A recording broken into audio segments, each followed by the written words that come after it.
Yes, hi. So welcome. So we are at chapter number 1, part number 2. ये अपना second lecture है. पिछले lecture में हमने 3-4 पेज कवर किए थे और काफ़ी इंटरेस्टिंग पॉइंट्स हमने देखे थे. उसमें सबसे इम्पोर्टेंट क्वेश्चन था ये जो आपके सामने है. ठीक है, ये मई 2020 के आरटीपी का क्वेश्चन है. अभी तक एग्जाम में आया नहीं है, चांसेस है कि एग्जाम में जल्द ही ये आ जाए. हमने बहुत सिंपल सा लॉजिक पढ़ा था कि what are the ways in which auditor will ensure that the financial statements are not misleading anybody, कि जो फाइनेंशियल स्टेटमेंट्स है वो किसी को मिसलीड नहीं कर रहे. इसमें हमने क्या क्या पॉइंट्स देखे थे. हमने एक पॉइंट देखा था इसके अंदर कि all the journal entries are properly recorded in the books of accounts. Correct, जो भी बुक्स ऑफ अकाउंट्स में जनरल एंट्री है वो सही तरीके से रिकॉर्ड की गई है. ठीक है, सो ये क्वेश्चन के अंदर पहले तो वो ऑडिट का डेफिनेशन पूछ रहा है, वो आपको पता ही है, independent examination of financial information. ठीक है, हम लोग आते डायरेक्टली हमारे मिसलीडिंग वाले पॉइंट पे. The accounts have been drawn up with reference to the entries in the books of account. Books of account में जो एंट्रीज है उसके हिसाब से अकाउंट्स बनाए गए हैं. फिर हमने सेकंड पॉइंट देखा था कि जो एंट्रीज है वो सफिशिएंट एंड अप्रोप्रिएट एविडेंस के साथ में सपोर्टेड है. Entries in the books of accounts are adequately supported by sufficient and appropriate audit evidence. ठीक है, फिर हमने थर्ड पॉइंट क्या देखा था कि सारी एंट्रीज जो है वो अकाउंट्स कंपाइल करते वक्त सारी एंट्रीज जो है वो उसमें आ चुकी है. ठीक है, और वाइज वर्सा क्या देखा था कि ऐसी कोई एंट्री अकाउंट्स में तो नहीं आई है जो बुक्स में नहीं है. ठीक है, सिंपल पॉइंट था, none of the entries in the books of accounts has been omitted. Books of accounts में जितनी भी एंट्रीज है उसमें से कोई भी ओमिट नहीं हुई है in the process of compilation. ठीक है, कंपाइलेशन मतलब अकाउंट्स कंपाइल करते वक्त कोई भी एंट्री जो है मिस तो नहीं हुई है. एंड वाइज वर्सा क्या है कि nothing which is in the books of accounts has found place in the statements. ठीक है, ऐसी कोई भी चीज जो बुक्स ऑफ अकाउंट्स में नहीं है लेकिन फाइनेंशियल स्टेटमेंट्स में वो आ गई है, ऐसा भी नहीं होना चाहिए. राइट, मैंने आपको कल एक चेन एक्सप्लेन किया था कि पहले बुक्स ऑफ अकाउंट्स बनती है, फिर ट्रायल बैलेंस बनता है, फिर फाइनेंशियल स्टेटमेंट्स बनता है. तो जो चीज बुक्स ऑफ अकाउंट्स में है वही फाइनेंशियल स्टेटमेंट्स में आनी चाहिए. ठीक है, और जो चीज बुक्स ऑफ अकाउंट्स में नहीं है वो फाइनेंशियल स्टेटमेंट्स में नहीं आनी चाहिए. ठीक है, फोर्थ पॉइंट क्या है कि जो फाइनेंशियल स्टेटमेंट से जो इन्फॉर्मेशन कन्वे हुई है वो क्लियर और अनएम्बिगुअस है. उसमें क्लियर और अनएम्बिगुअस पॉइंट हमने बोल्ड करवाया था, उसको बॉक्स करवाया था. तो information conveyed by financial statements are clear and unambiguous.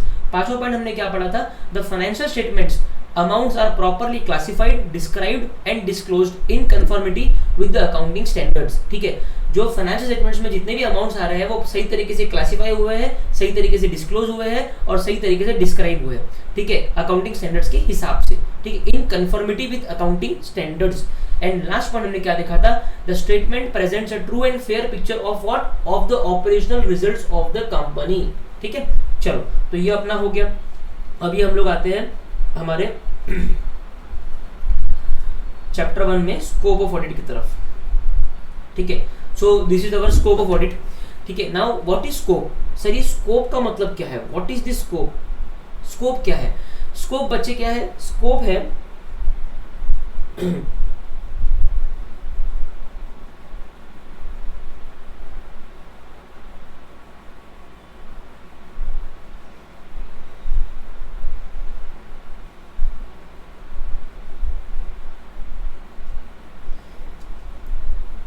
ठीक है, स्कोप क्या है. अभी मान लीजिए कोई भी स्कोप मतलब आपका लिमिट ऑफ वर्क. ठीक है, कि भी आप क्या क्या काम करोगे, आपका काम डिफाइन रहना चाहिए. से फॉर एग्जांपल मैं बात करता हूँ मिनिस्ट्री ऑफ फाइनेंस की, या आप लिखना मत. ठीक है, मिनिस्ट्री ऑफ फाइनेंस की बात करता हूँ तो मिनिस्ट्री ऑफ फाइनेंस का क्या काम है, मिनिस्ट्री ऑफ फाइनेंस का काम है कि वो डायरेक्ट टैक्सेस और इनडायरेक्ट टैक्सेस को रेगुलेट करे, और भी बहुत सारे फाइनेंस से रिलेटेड काम उनके हैं. अभी कोयला जो है, कोल जो है, कोल का डिस्ट्रीब्यूशन मिनिस्ट्री ऑफ फाइनेंस के दायरे में आता है क्या, स्कोप में आता है कि नहीं. मिनिस्ट्री ऑफ फाइनेंस का वो काम नहीं है. कोल डिस्ट्रीब्यूशन किसका काम है, मिनिस्ट्री ऑफ कोल का काम है. करेक्ट है ना, मिनिस्ट्री ऑफ पावर का काम है. करेक्ट है ना. ऑयल एंड गैस के लिए ministry of oil and gas resources अलग से बनाएंगे. तो हर मिनिस्ट्री का अपना एक स्कोप ऑफ वर्क है, उसके बाहर जाके वो काम नहीं कर सकते. वैसे ही उसने बोला कि स्कोप ऑफ ऑडिट क्या है, what is scope of audit. Audit तो आप करने वाले हो, आप आगे जाकर चार्टर्ड अकाउंटेंट बनोगे, आप लोग ऑडिट करोगे ना, तो आप लोग जब ऑडिट करोगे आपको पता तो रहना चाहिए आपका स्कोप क्या है कि नहीं. चलो सुपर. तो ये बहुत इंटरेस्टिंग क्वेश्चन और बहुत ही इजी क्वेश्चन है. The following points merit consideration in regards to scope of audit. ठीक है, अभी स्कोप ऑफ ऑडिट कैसे देखने का है, तो ये नीचे दिए गए पॉइंट्स जो है वो उसमें आपको लिखना है. ठीक है, एग्जाम के अंदर दो तरीके से क्वेश्चन आ सकते हैं. पहला तरीका है वो डायरेक्टली पूछ लेगा स्कोप ऑफ ऑडिट बताइए. दूसरा तरीका है वो बोलेगा एनी 3 पॉइंट्स बताइए. ठीक है, दोनों तरीके वैलिड है. आज की डेट के एग्जाम्स के अंदर ऐसा हो सकता है कि वो आपको एनी 3 या एनी 4 पूछे, क्योंकि क्वेश्चन जो है वो 6 मार्क के ऊपर क्वेश्चन आते नहीं है. ठीक है, तो ये क्वेश्चन ऐसा नहीं है कि इसको 6 मार्क के लिए पूछा जाए. ऐसा हो सकता है कि आपका बोल सकता है state any 4 points which merit consideration in regards to scope of audit, ठीक है। सो आपने को तो सारे रन करना है। नाउ पहला पॉइंट क्या है, the audit should be organised to cover adequately all aspects of the enterprise. आप जो ऑडिट कर रहे हो बच्चे, आप जो ऑडिट के लिए जा रहे हो, आप जो रिलायंस के ऑडिट के लिए जा रहे हो, आप लोग जो टाटा मोटर्स के ऑडिट के लिए जा रहे हो, आप जो भी ऑडिट के लिए जा रहे हो, जो भी कंपनी के ऑडिट के लिए जा रहे हो, आपको ऑडिट को इतने अच्छे से ऑर्गेनाइज करना है, आपको ऑडिट को इतने अच्छे से ऑर्गेनाइज करना है कि वो एडिक्वेटली एंटरप्राइज के, मतलब उस एंटिटी के जिसके आप ऑडिट कर रहे हो, वो एडिक्वेटली उस एंटरप्राइज के सारे एस्पेक्ट्स को कवर कर लेता है, ठीक है। So your audit should be organised in such a way that it covers adequately all aspects of the enterprise, ठीक है, relevant to the financial statements being audited. अभी और जितने भी एस्पेक्ट्स एंटरप्राइज के हैं, ठीक है, जो कि फाइनेंशियल स्टेटमेंट से रेलेवेंट है, उनको आपको ध्यान में रखना है। अभी इसका मतलब क्या बोल रहा है बच्चों को, इसका मतलब ये बोल रहा है हर कंपनी में फाइनेंस डिपार्टमेंट होता है, फाइनेंस डिपार्टमेंट के अलावा एक ह्यूमन रिसोर्सेज डिपार्टमेंट भी होता है, जिसमें एम्प्लॉय को लेना, एम्प्लॉय को निकालना, वो सब चलता है। वो चार्टर्ड अकाउंटेंट के दायरे में आता है क्या, कि तुमने इस एम्प्लॉय को क्यों निकाला, तुमने इस एम्प्लॉय को क्यों रखा, नहीं, वो चार्टर्ड अकाउंटेंट के दायरे में नहीं आता। सीए को ऑडिट करना है, किसका करना है, फाइनेंशियल स्टेटमेंट्स का ऑडिट करना है। तो फाइनेंशियल स्टेटमेंट से रिलेटेड, फाइनेंशियल स्टेटमेंट से रेलेवेंट जो भी एस्पेक्ट्स उस एंटरप्राइज के हैं, वो सारे कवर हो जाने चाहिए। बहुत सिंपल सा पॉइंट है। सो पहला पॉइंट क्या पढ़ा हमने, the audit should be organised in such a way that it adequately covers all the aspects of the enterprise relevant to the financial statements being audited. Financial statements जो audit हो रहा है, उससे रेलेवेंट जो points है वो सारे cover हो जाने चाहिए। सिंपल है बच्चों। चलो सेकेंड पॉइंट क्या है, to form an opinion. To form an opinion, अभी हम क्या पढ़ रहे हैं, हम पढ़ रहे हैं स्कोप ऑफ ऑडिट। तो पहला हमने स्कोप क्या पढ़ा कि भाई आपको क्या क्या काम करना है, वो अभी हम इस आंसर में पढ़ रहे हैं, राइट। स्कोप ऑफ ऑडिट मतलब क्या, कि आपका दायरा क्या क्या है, आपको क्या क्या काम करना है। तो पहला हमको क्या करना है कि हमको ऑडिट को अच्छे से ऑर्गेनाइज करना चाहिए, राइट। तो पहला कीवर्ड क्या है, ऑर्गेनाइज है। पहला कीवर्ड क्या है, ऑर्गेनाइज है, ठीक है। मैं यहाँ पे लिखते जाता हूँ,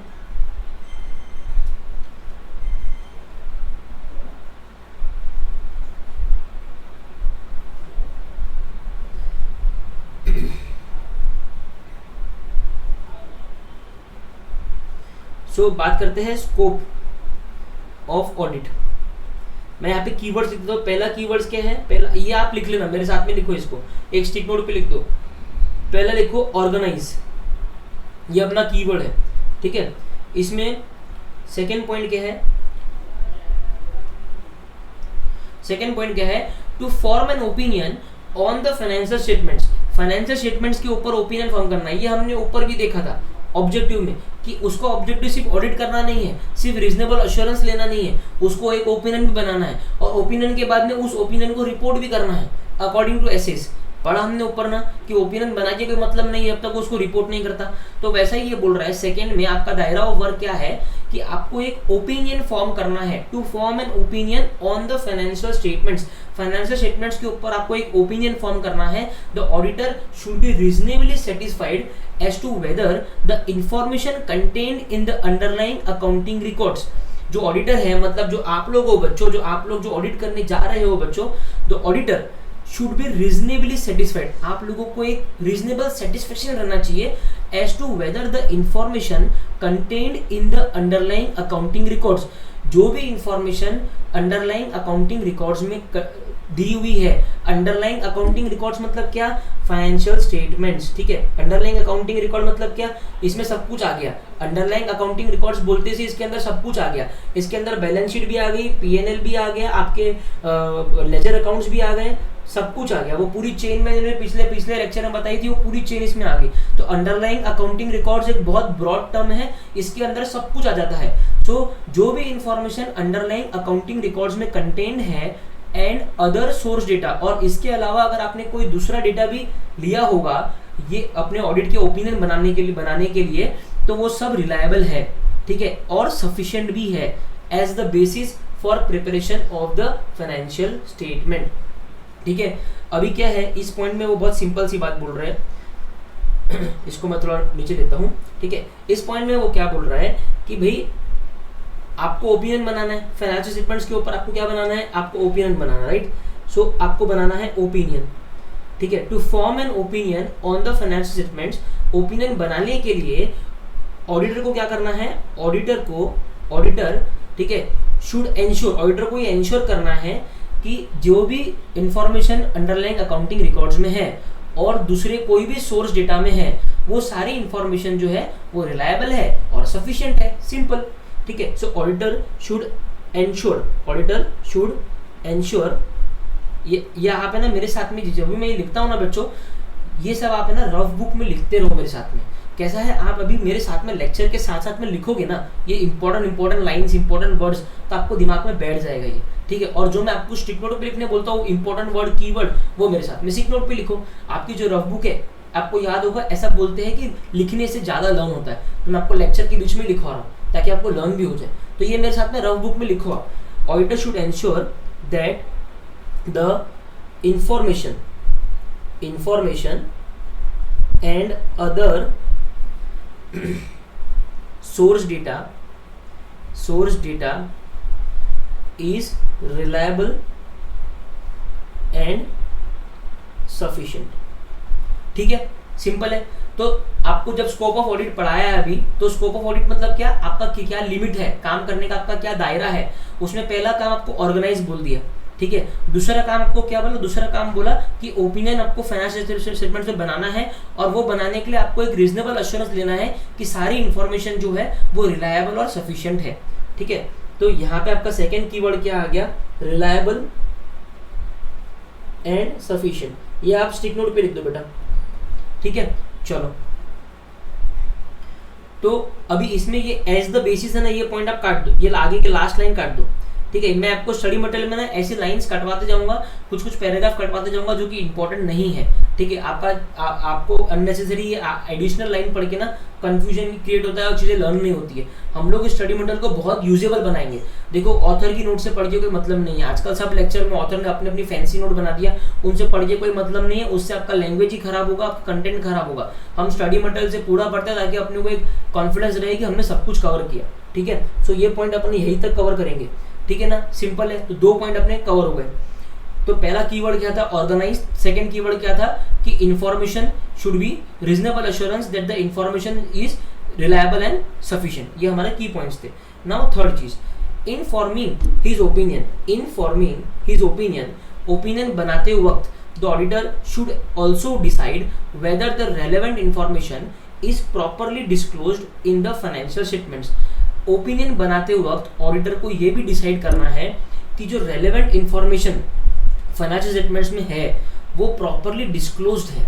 ठीक है, सिंपल है ना। ऊपर हमने क्या पढ़ा, ऊपर हमने पढ़ा कि जितनी भी इंफॉर्मेशन और अदर सोर्स डेटा है, ठीक है, वो सब रिलायबल और सफिशिएंट है।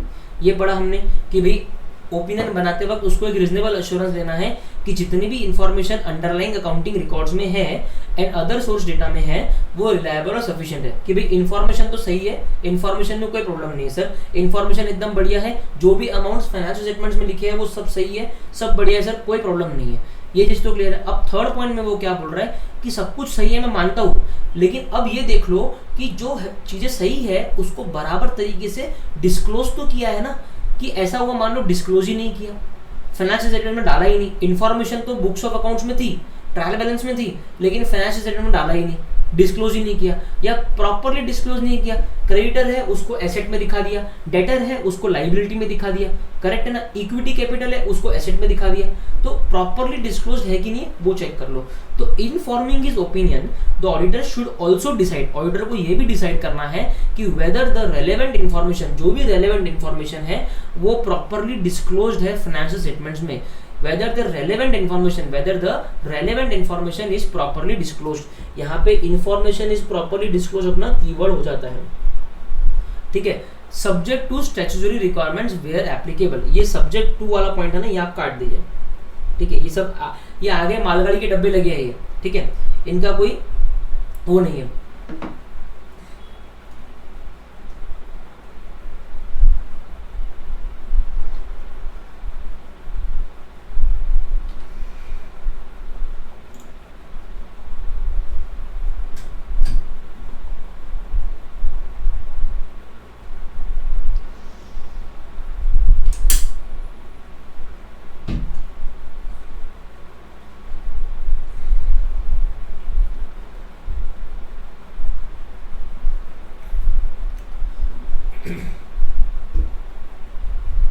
उसके बाद में क्या रहेगा नाउ, अभी ये अपना थर्ड पॉइंट हो गया। थर्ड पॉइंट का अपन कीवर्ड लिख देते हाथों हाथ यहाँ पे, ठीक है। यहाँ पे हम लोग इसमें डिस्कस कर रहे हैं अपने कीवर्ड।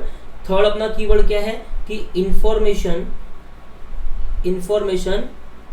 डिस्क्लोज्ड, बस इतना लिख दो आप, ये स्टिक नोट में लिखना है बच्चों। तो 3 पॉइंट अपने स्कोप ऑफ ऑडिट के बहुत बेहतरीन तरीके से हो गए हैं, ठीक है। Now will come to the fourth point. क्या बचा? Fourth point. अभी तक 3 पॉइंट क्या पढ़े? एक तो ऑर्गेनाइज, ठीक है, कि the audit is properly organised to cover all the aspects.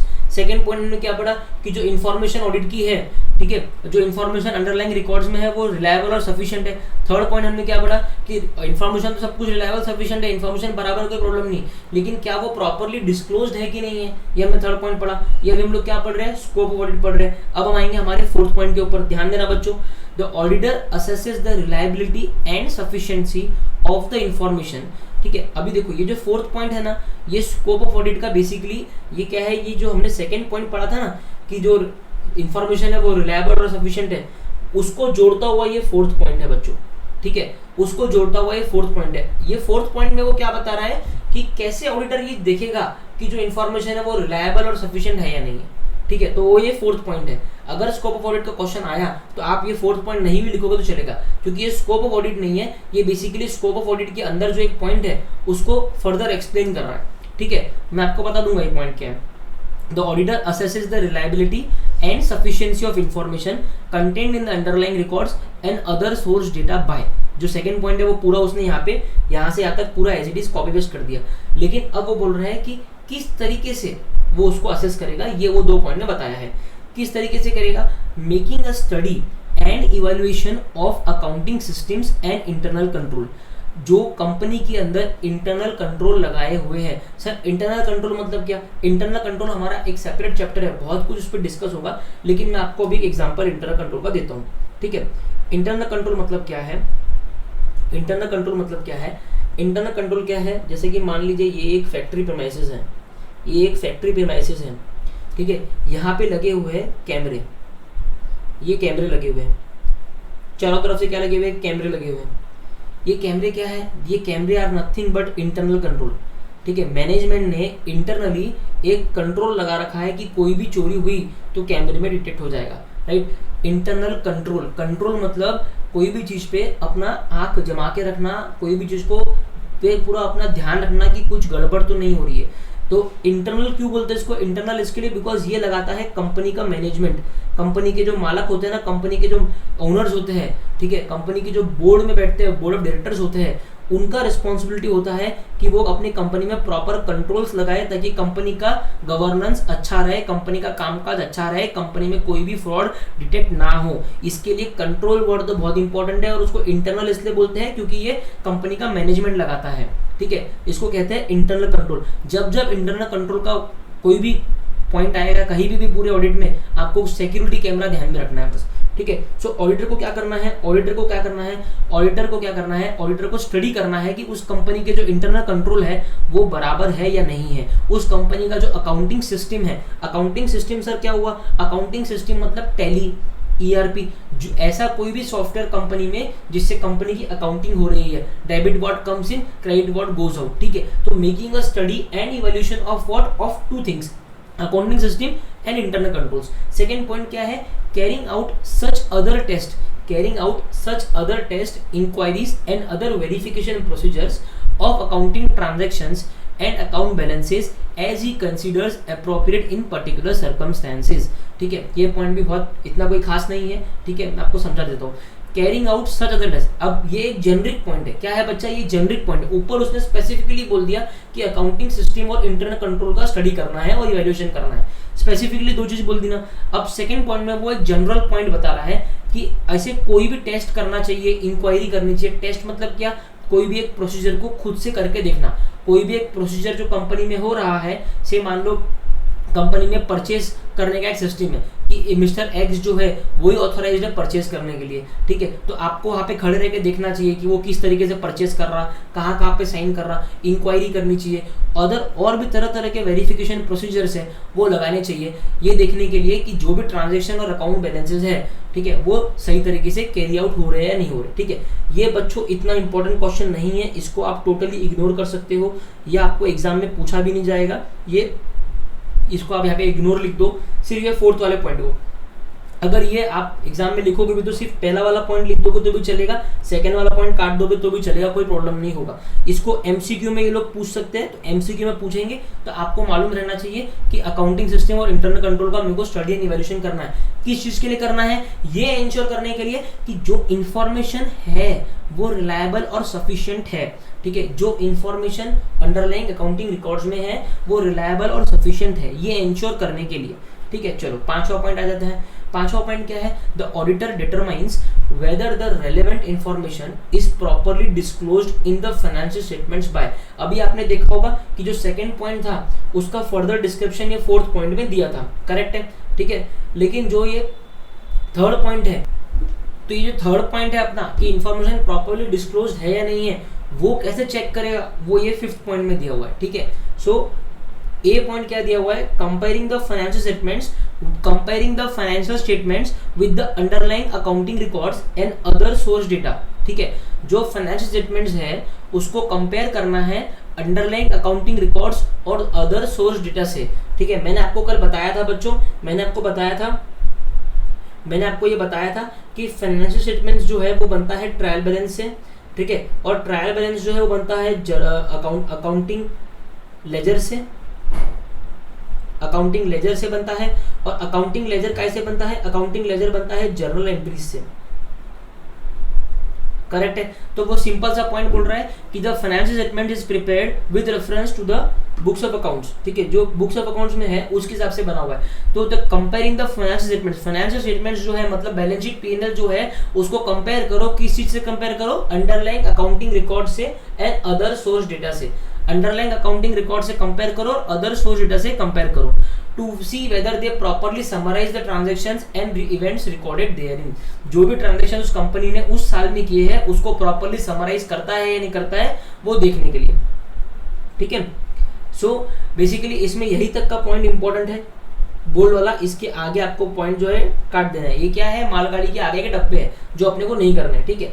तो अगर एग्जाम में आया कि कैसे चेक करना है कि जो इन्फॉर्मेशन है वो प्रॉपरली डिस्क्लोज्ड है या नहीं है, तो पहला क्या करना है, फाइनेंशियल स्टेटमेंट्स को अंडरलाइंग अकाउंटिंग रिकॉर्ड्स और अदर सोर्स डेटा से कंपेयर करना है, ठीक है।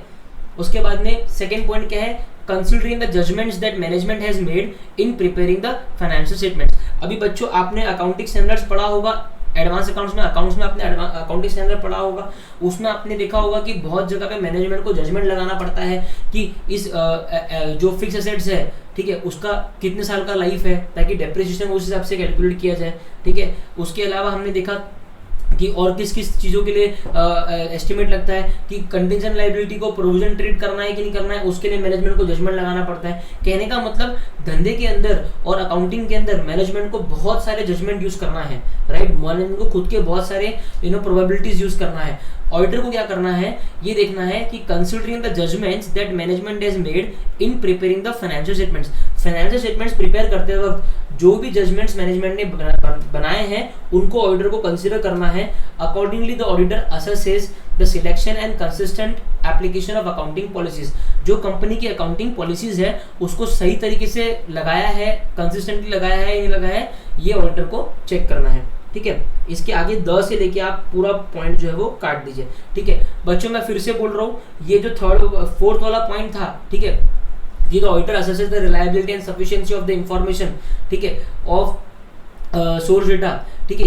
इसको चेक करने के लिए 2 पॉइंट हमने देखे थे, इसमें से आपको केवल ए वाला पॉइंट लिखना है। वो क्या लिखना है, making a study and evaluation of internal control and accounting system. Second वाला पॉइंट आपको काटना है। तो फोर्थ वाला पॉइंट आपको पूरा सॉर्टेड था, ठीक है। एग्जाम के अंदर अगर स्कोप ऑफ ऑडिट आया तो पहले के 3 पॉइंट आप लिखोगे तो चलेगा, 4th पॉइंट नहीं लिखोगे तो चलेगा।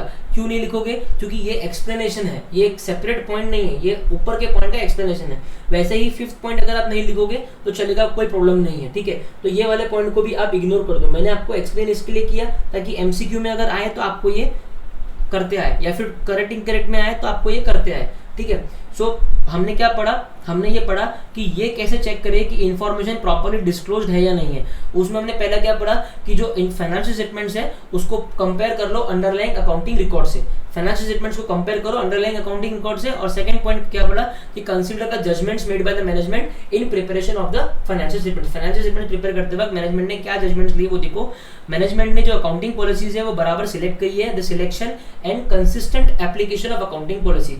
अकाउंटिंग पॉलिसी जो सिलेक्ट करी है वो सही सिलेक्ट करी है, एंड सेकंड उसको कंसिस्टेंटली अप्लाई किया, मतलब बार बार चेंज नहीं कर रहे, उसको सही समय से बार बार उसी तरीके से अप्लाई किया जा रहा है, ठीक है। चलो ये हो गया। नाउ सिक्स्थ पॉइंट क्या है, सिक्स्थ पॉइंट है the auditor is not expected to perform duties which fall outside the scope of his competence. Simple सा पॉइंट है, जो उसके दायरे में नहीं है उस चीज को वो परफॉर्म नहीं करना है, उससे एक्सपेक्टेशन नहीं है। अभी सिंपल सी बात है, मेरे को एक चीज बताओ, ठीक है, मेरे को एक चीज बताओ कि मान लो आप ऑडिटर हो, आप बच्चों आगे ऑडिटर बनने वाले हो, करेक्ट है, ऑडिटर बनने वाले हो ना। अब मान लो आप है ना कोई पेट्रोलियम कंपनी का ऑडिट कर रहे हो, किसका कर रहे हो, पेट्रोलियम कंपनी का ऑडिट कर रहे हो, ठीक है बच्चों ध्यान देना, मेरे साथ में रहना। पेट्रोलियम कंपनी का ऑडिट कर रहे हो तो ये मान लो ऑयल का टैंकर है, जो बड़े बड़े टैंकर होते हैं ना, ये ऑयल का टैंकर है। अभी अगर आप इसको फिजिकल स्टॉक वेरिफिकेशन के लिए जा रहे हो कि इसमें कितना पेट्रोल स्टोर कर रखा है, और आपसे अगर ये एक्सपेक्टेशन हो कि आप इसके अंदर नीचे डाइव मारो और देखो कितना पेट्रोल लगा हुआ है, वो पॉसिबल है क्या? ये काम इंजीनियर का है, राइट। कितना पेट्रोल इसके अंदर है, इंजीनियर एक प्रॉपर मैकेनिज्म से चेक करेगा, right. There must be a software और समथिंग जिससे इंजीनियर उसको चेक करेगा। ये सीए के दायरे में है क्या? नहीं है। तो वो यही बोल रहा है कि auditor is not expected to perform any duty which falls outside his scope of competence. जो उसके कॉम्पिटेंस में ही नहीं है, जो ड्यूटी उसके कॉम्पिटेंस में नहीं है, ठीक है, वो उससे परफॉर्म करना उससे एक्सपेक्टेड नहीं है। ये चीज पहले ही क्लियर कर दी ताकि आप जब भी कोई भी ऑडिट के लिए आगे जाओगे अपनी लाइफ में, तब आपको मालूम रहना चाहिए कि मैं क्या कर सकता हूँ और मैं क्या नहीं कर सकता हूँ। जो मैं नहीं कर सकता हूँ वो मेरे को कोई फोर्स नहीं कर सकता, करेक्ट है। तो कॉम्पिटेंस मतलब क्या, सीए से रिलेटेड सारी चीजें हम लोग कर सकते हैं, लेकिन अगर वही चीज अगर मान लो कोई इंजीनियर की हो तो हम लोग कर सकते क्या, हम लोग उसको नहीं कर सकते, ठीक है। तो यही वो पॉइंट बोल रहा है, ठीक है। The auditor is not expected to perform duties which fall outside the scope of his competence, जो उसके कॉम्पिटेंस के बाहर फॉल होती है। अभी ये फॉर एग्जांपल से लेके आप आगे तक पूरा काट दो, ठीक है। नाउ लास्ट पॉइंट क्या है, constraints on the scope of audit, ठीक है। कंस्ट्रेंट मतलब क्या, ये कंस्ट्रेंट वर्ड जो है ना, ये आपने कॉस्टिंग में पढ़ा होगा। कंस्ट्रेंट मतलब सिंपल चीज क्या है कि अब मान लीजिए एक ये मंदिर है, टेम्पल है, ठीक है, और टेम्पल में जाने के लिए एक लाइन है, ठीक है, और यहाँ पे 100 पीपल खड़े हैं, 100 लोग खड़े हैं, ठीक है। इस लाइन के अंदर वन बाय वन आदमी को जाना है, ठीक है। तो इसका कंस्ट्रेंट क्या है कि this line can not take more than 1 member at a time, right.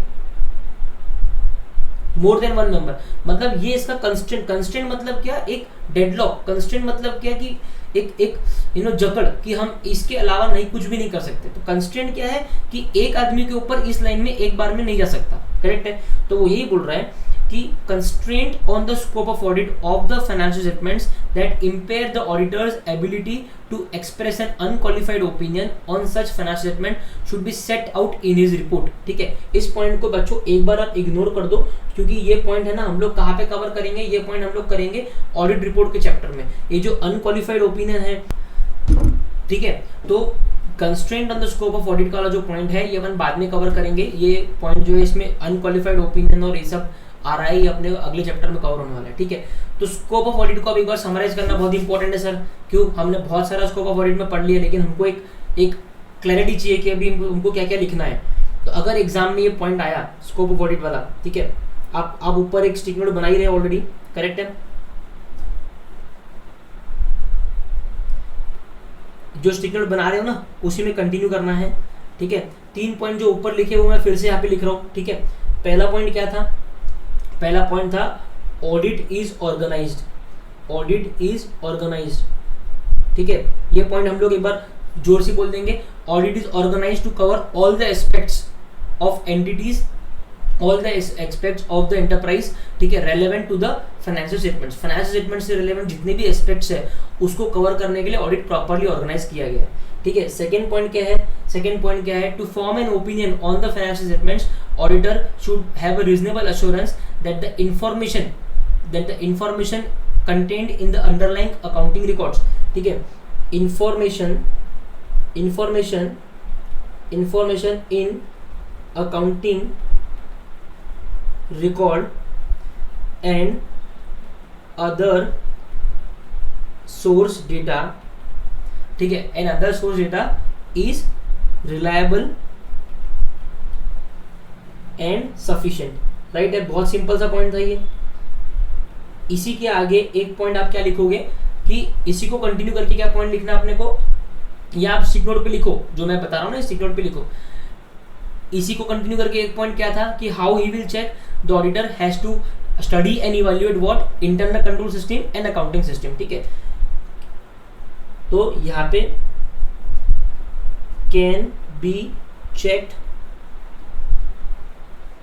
Bye, ठीक है, क्या अकाउंटिंग सिस्टम और इंटरनल कंट्रोल, ठीक है। Done, study and evaluation of accounting system internal control. चलो ये पॉइंट भी हो गया। फिर एक पॉइंट क्या था, to form an opinion the auditor has to ensure that the information contained in the accounting records are properly disclosed, ठीक है। Information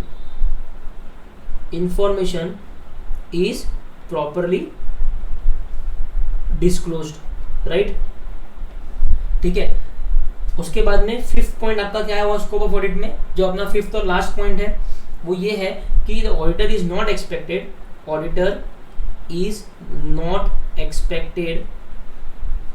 to perform duties outside scope of competence. Done, super. चलो ठीक है, तो इस तरीके से हमने 5 पॉइंट के अंदर इसको पूरा समराइज कर दिया, ठीक है। अभी आपको जो 5 पॉइंट मैंने बताया है बस यही आप स्कोप ऑफ ऑडिट में लिखो कि बाकी सारे पॉइंट आपको इग्नोर करने हैं जो मैंने जहाँ पूरे मार्किंग कर दिए, ठीक है। आप अपनी स्टडी मटेरियल को बहुत अच्छे से बनाना बच्चों, ठीक है। मैं आपको समझा रहा हूँ, इसके लिए थोड़ा इसका मैंने हौश-पौश बनाया है, लेकिन आप सही तरीके से काटना, सही तरीके से इग्नोर लिखना, ताकि आपको उसको आगे यूजेबल रहे। तो उसको I hope scope of audit अपना बहुत अच्छे से कवर हो गया हो, ठीक है। चलो नाउ उसके बाद में पॉइंट आता है aspects to be covered in audit. क्या क्या एस्पेक्ट्स ऑडिट में कवर करने हैं, द एस्पेक्ट्स मतलब क्या, एस्पेक्ट्स मतलब बेसिकली पॉइंट, ठीक है। जैसे कि मैं अगर आपको बताऊं, इसका एक छोटा सा एग्जांपल आपको दे दूं मैं, ठीक है। मान लो आप लोनावाला जा रहे हो, ठीक है, तो आपको टूर गाइड क्या बोलता है कि अपने को क्या क्या कवर करने का है, अपने को टाइगर पॉइंट कवर करने का है, ठीक है, और ये क्या बोलता है अपने को कुछ और XYZ कवर करने का है। ऐसे अलग अलग पॉइंट हमको देता है ना वो, ठीक है। तो ये बेसिकली एस्पेक्ट्स, इसका मतलब वो aspects, what are the aspects we have to cover in Lonavala, ठीक है। इसी तरीके से ऑडिट के अंदर हमको क्या क्या एस्पेक्ट्स कवर करने हैं वो हमको देखना है, ठीक है। तो पहले एस्पेक्ट क्या है कि an examination of the system of accounting and internal control. ये आपको याद होगा, अभी हमने जस्ट ऊपर पढ़ा, ठीक है, कि अकाउंटिंग सिस्टम जो है और इंटरनल कंट्रोल जो है उसका एग्जामिनेशन करना हमको जरूरी है, ठीक है। क्यों एग्जामिनेशन करना है, टू असर्टन, ये असर्टन करने के लिए कि weather it is appropriate for the business के हिसाब से अकाउंटिंग सिस्टम और इंटरनल कंट्रोल अप्रोप्रिएट है या नहीं है, ठीक है। अभी ये पॉइंट कैसे हम लोग जस्टिफाई करेंगे, बहुत सिंपल है। मान लो आपकी इतनी बड़ी फैक्ट्री है, ये बहुत बड़ी आपकी फैक्ट्री है और इस फैक्ट्री के अंदर केवल एक कैमरा लगा हुआ है, तो इससे आपको, अगर आप जब अकाउंटिंग सिस्टम और इंटरनल कंट्रोल का एग्जामिनेशन करोगे ना, तो आप मैनेजमेंट को बोल सकते हो, you can say management that you have so big factory and only 1 camera, ठीक है। So your internal control is not appropriate for the business, your internal control is not appropriate for the business. इतनी बड़ी factory, ठीक है, कम से कम आप पकड़ लीजिए 10,000 करोड़ का टर्नओवर है, ठीक है। और अकाउंटिंग सिस्टम क्या है, अकाउंटिंग सिस्टम है टैली बना है क्या इतने बड़े डेटा के लिए, टैली क्या है, टैली छोटे मीडियम बिजनेस के लिए, स्मॉल बिजनेस के लिए बना है। इतने बड़े बिजनेस के लिए क्या है, SAP है या फिर ERP है, बड़े बड़े अकाउंटिंग सॉफ्टवेयर है।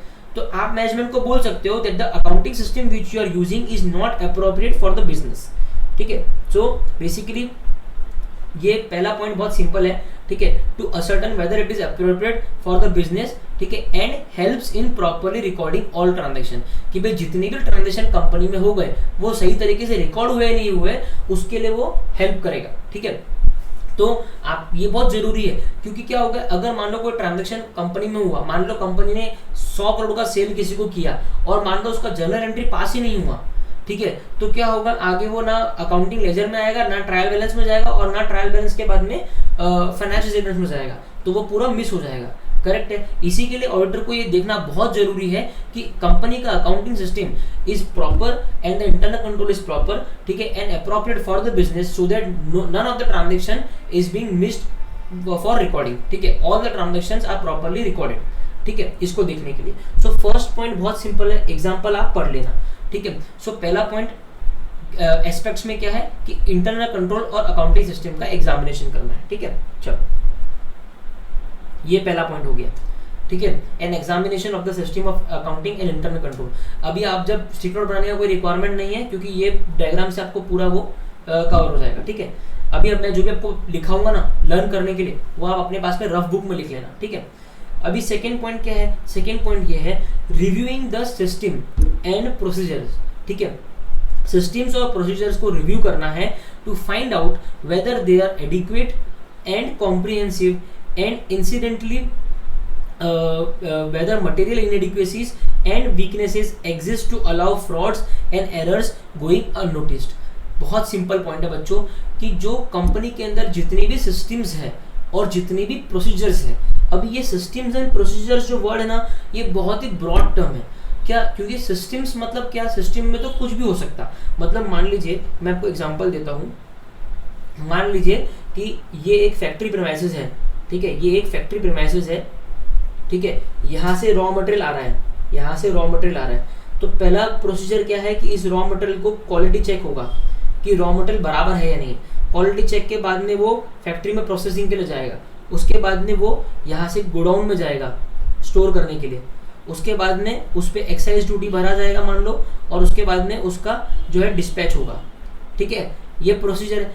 इसको हम क्या कहेंगे, ये एक कंपनी के अंदर एक सिस्टम लगा हुआ है, ठीक है, ये कंपनी का एक प्रोसीजर है, बोल सकता हूँ मैं, ठीक है। दूसरी चीज क्या है कि कंपनी के अंदर जितनी भी सॉफ्टवेयर्स है, अलग अलग चीजों के लिए जितनी भी सॉफ्टवेयर्स है, अब मान लीजिए क्वालिटी चेक जो हो रहा है ये एक सॉफ्टवेयर के थ्रू हो रहा है, ठीक है, ये जितने भी सॉफ्टवेयर है उनको भी सिस्टम कहते हैं। तो सिस्टम्स एंड प्रोसीजर्स जो है ये एक बहुत ब्रॉड टर्म है बच्चों, इसका कोई अपना एक मापदंड नहीं है, ये एक बहुत ब्रॉड टर्म है।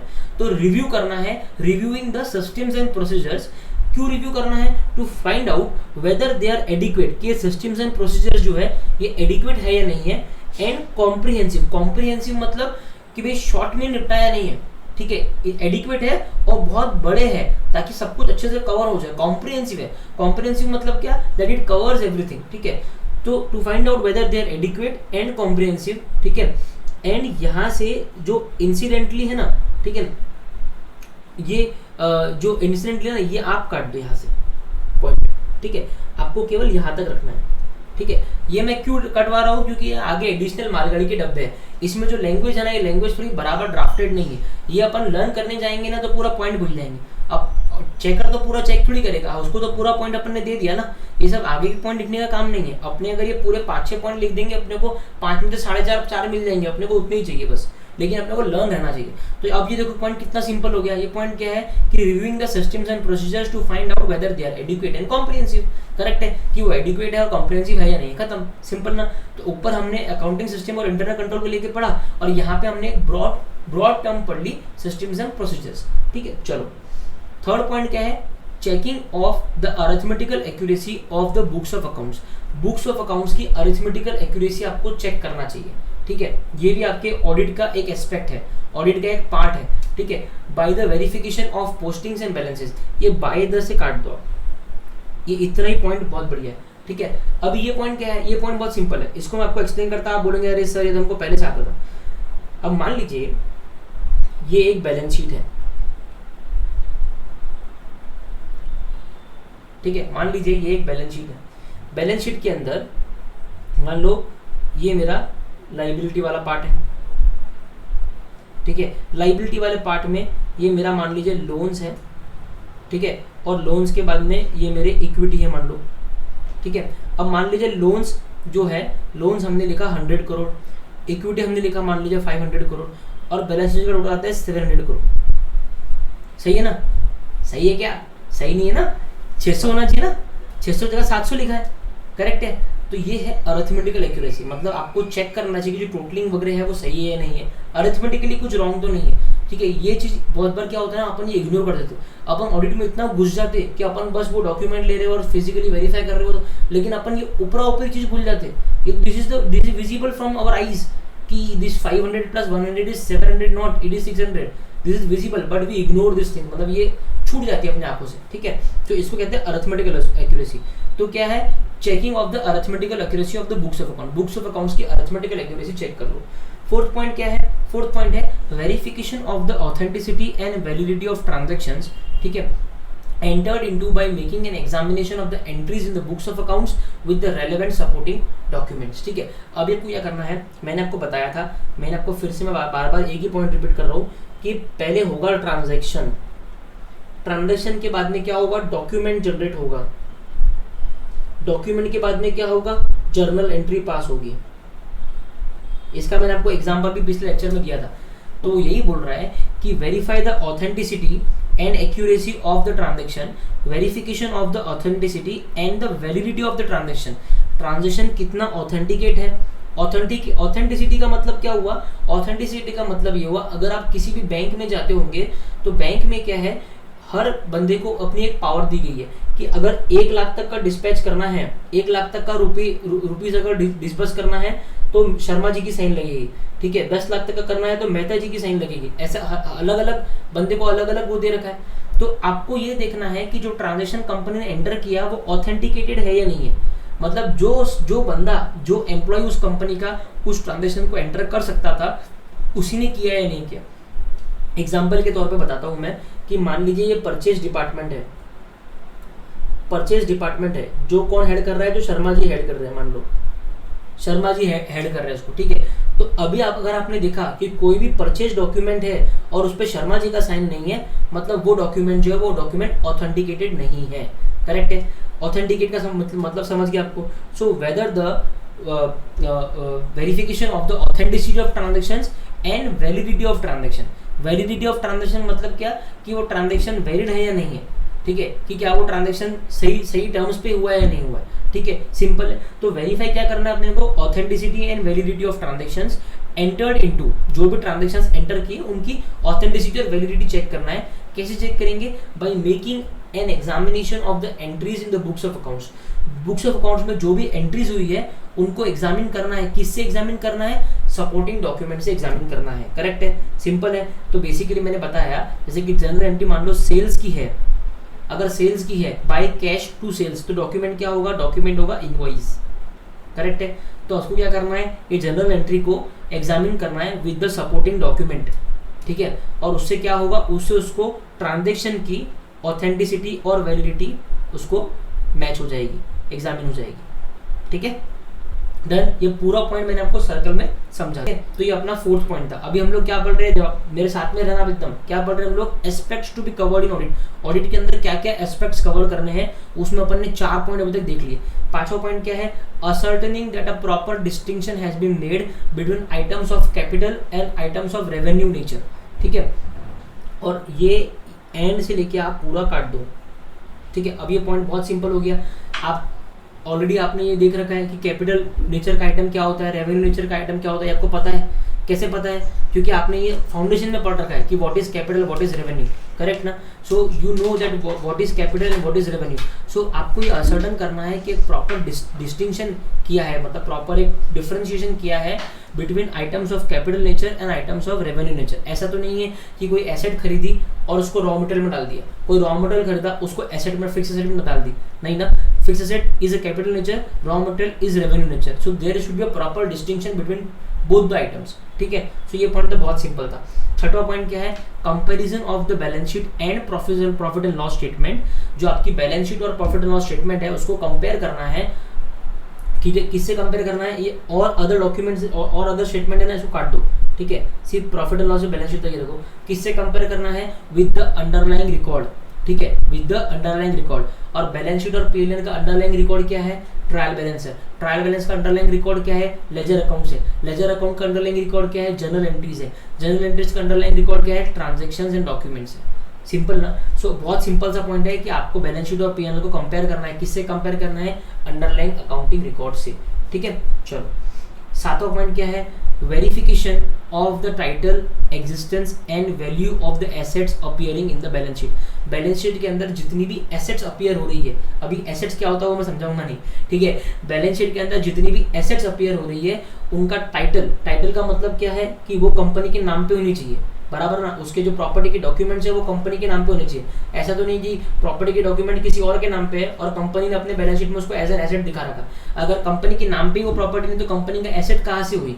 तो टाइटल कंपनी के पास में रहना चाहिए। तो ये वेरीफाई कैसे होगा? अगर मैं बिल्डिंग की बात करूँ तो बिल्डिंग के प्रॉपर्टी के पेपर्स देख के हम लोग को मालूम पड़ जाएगा कि उस एसेट का जो टाइटल है वो कंपनी के पास में है या नहीं है। एग्जिस्टेंस मतलब क्या? एग्जिस्टेंस मतलब ये कि बिल्डिंग बैलेंस शीट में दिख रही कि बिल्डिंग है, फिजिकली जाके देखो तो बिल्डिंग दिखती ही नहीं है, तो उसका एग्जिस्टेंस भी होना चाहिए। और वैल्यू मतलब क्या कि बैलेंस शीट में दिखा रखा है कि 1000 करोड़ की बिल्डिंग है, देखने जाओ तो 100 करोड़ की बिल्डिंग भी नहीं है, ठीक है। तो ये तीनों चीज उसको वेरीफाई करना है। तो verification of what? Verification of the title, existence and value of what? Of assets appearing in the balance sheet. ये पॉइंट समझ गया बच्चों? अभी पॉइंट सिर्फ समझ लो, सारे समझ लो ताकि आपको लर्न करने में ईजी रहे। अभी हम लोग जब भी आंसर को खत्म करेंगे ना तो हम लोग लिखेंगे, हम लोग इसको पूरा लिखेंगे कीवर्ड्स, ताकि अपने को एक जॉट डाउन हो जाए, अपने को लर्न हो जाए, ठीक है। हम लोग स्टिक नोट बनाए, इसका हम लोग पूरा लर्न करने वाले हैं। स्टिक नोट बनाने का काम नहीं है क्योंकि ये ऊपर पूरा कवर्ड है, करेक्ट ना। आपको स्टिक नोट नहीं बनाना है क्योंकि ये ऊपर कवर्ड है, हम लोग रफ बुक में लिख लेंगे, ठीक है। चलो ये वाला आप इग्नोर कर दो, ये आपको चैप्टर नंबर 3 और 4 में कवर होने वाला है, ठीक है।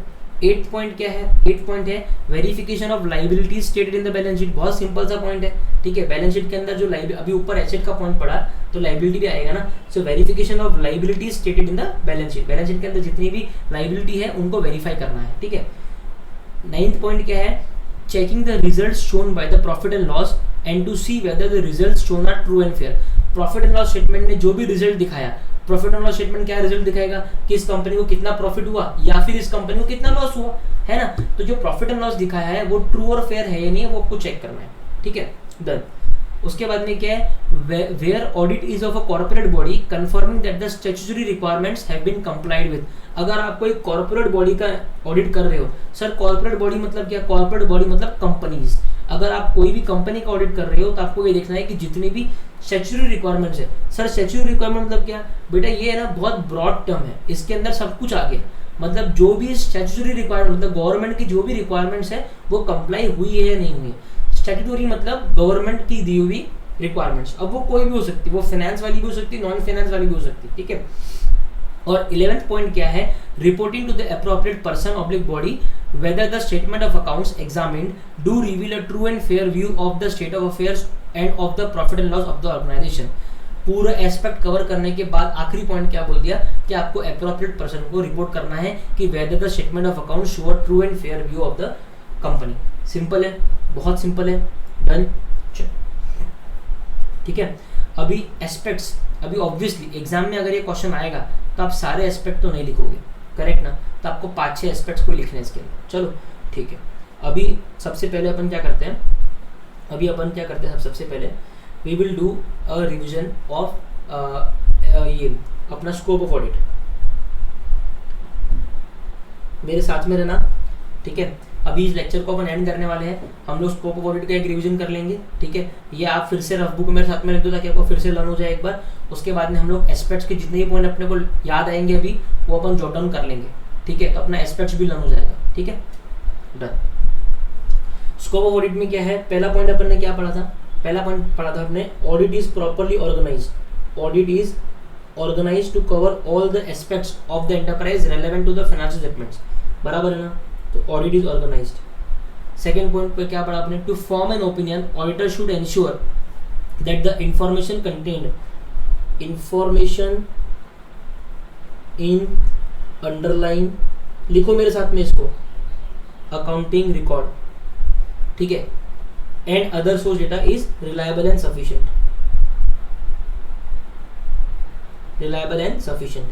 थर्ड पॉइंट क्या पढ़ा आपने? information is properly disclosed, information is properly disclosed, बराबर है। फोर्थ पॉइंट अपन ने क्या पढ़ा, ये फोर्थ पॉइंट अपन ने क्या पढ़ा, हाँ, auditor is not expected to perform, auditor is not expected to perform duties outside his scope of competence, उसकी कॉम्पिटेंस में जो चीज नहीं है वो उसको परफॉर्म करने की उससे कोई अपेक्षा नहीं है, ठीक है। और फिफ्थ पॉइंट हमने क्या पढ़ा था, फिफ्थ पॉइंट हमने फिफ्थ पॉइंट क्या पढ़ा था, फिफ्थ पॉइंट अपने क्या पढ़ा था, 4 पॉइंट अपने को याद आ गए, ठीक है। फिफ्थ पॉइंट देख लेते हैं अपन क्या पढ़ा था, स्कोप ऑफ ऑडिट में 4 पॉइंट अपने को याद आ गए। फिफ्थ पॉइंट क्या था,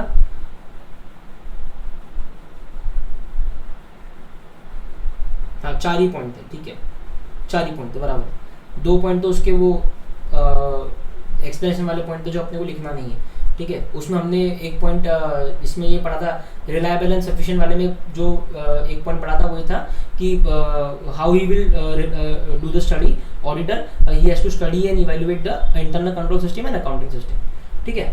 बस ये 4 पॉइंट भी लिखोगे ना तो आपका स्कोप ऑफ ऑडिट का क्वेश्चन जो है वो जम जाएगा, ठीक है, मतलब इसमें आपको मार्क्स मिलेगा। चलो नाउ अगला क्या है, अगला है एस्पेक्ट्स। ये मेरे साथ में रफ बुक में लिखो आप, ठीक है। एस्पेक्ट्स अगर आपको खुद से उसको याद करके लिखना है तो आप मेरा लेक्चर पॉज करो और खुद रफ बुक में पहले लिखो कि आपको कितने याद आते, ठीक है। एक पॉइंट हमने क्या पढ़ा था, auditor should verify the arithmetical accuracy of books of accounts. तो एक पॉइंट में अभी मैं रैंडमली लिख रहा हूँ, जो भी मेरे को याद आ रहा है ना वो सब मैं पॉइंट लिख रहा हूँ। तो एक पॉइंट में लिख रहा हूँ अरिथमेटिकल एक्यूरेसी, बस इतना ही लिखना है आपने, ठीक है। फिर एक पॉइंट था एसेट्स को लेके, ठीक है। Auditor should examine the title value and existence of the assets of the company, ठीक है। सो वेरिफिकेशन ऑफ एसेट्स,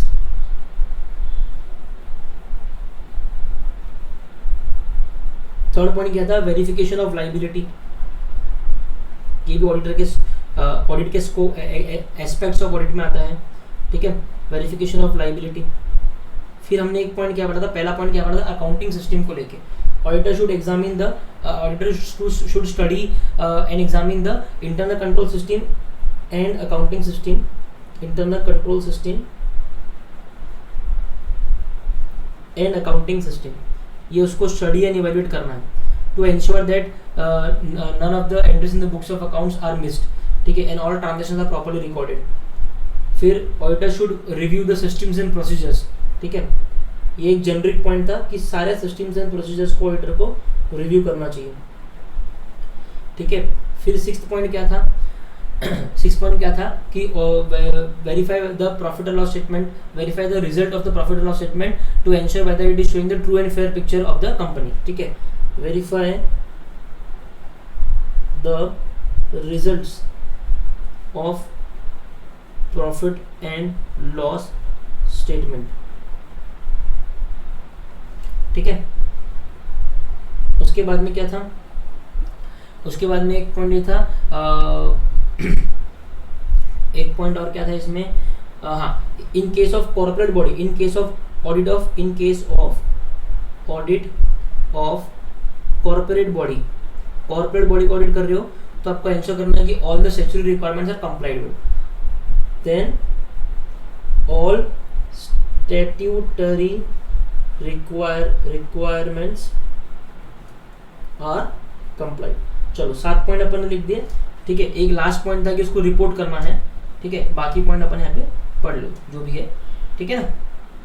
चलो ये हो गया, ये डेफिनेशन ऑफ असर्शन है ना बच्चों, ये आपको एक बार स्किप करना है। सर क्यों स्किप करना है, क्योंकि ये देखो नोट पढ़ो नीचे, for detail discussion on assertion student में refer chapter 3 audit of documentation. तो चैप्टर 3 के अंदर ये पूरा बहुत डिटेल में कवर है कि असर्शन क्या होता है, ठीक है। बेसिकली एक शॉर्ट में अगर मैं बोलूँ तो जो भी चीज़ मैनेजमेंट ने कही है, जो भी चीज़ मैनेजमेंट ने दिया है वो सब असर्शन है। मतलब मैनेजमेंट ने बैलेंस शीट अपने को दी है, मैनेजमेंट ने अपने को प्रॉफिट एंड लॉस स्टेटमेंट दिया है। बच्चों एक बात ध्यान में रखो, ठीक है, जस्ट एक जनरिक मैं आपको बता रहा हूँ, आगे बहुत डिस्कशन पे होगा कि हम जब ऑडिट कर रहे हैं तो इसमें 2 पार्टी होती है। एक पार्टी होती है मैनेजमेंट। मैनेजमेंट कौन है? जो कंपनी का बोर्ड ऑफ डायरेक्टर्स है। और दूसरी पार्टी होती है ऑडिटर। ठीक है, तो ये आप समझो कि ये ऑडिटर जो है ये पुलिस वाला है। ठीक है, और ये जो है मैनेजमेंट जो है ये कन्विक्टेड है, ऐसा ऐसा समझ के चलो। तो ये इससे सबूत मांगेगा और ये सबूत देगा। तो मैनेजमेंट क्या देता है ऑडिटर को? बैलेंस शीट, पीएनएल, सारे जो फाइनेंशियल स्टेटमेंट्स है, सारी फाइनेंशियल इन्फॉर्मेशन है, सब कुछ मैनेजमेंट प्रोवाइड करता है ऑडिटर को।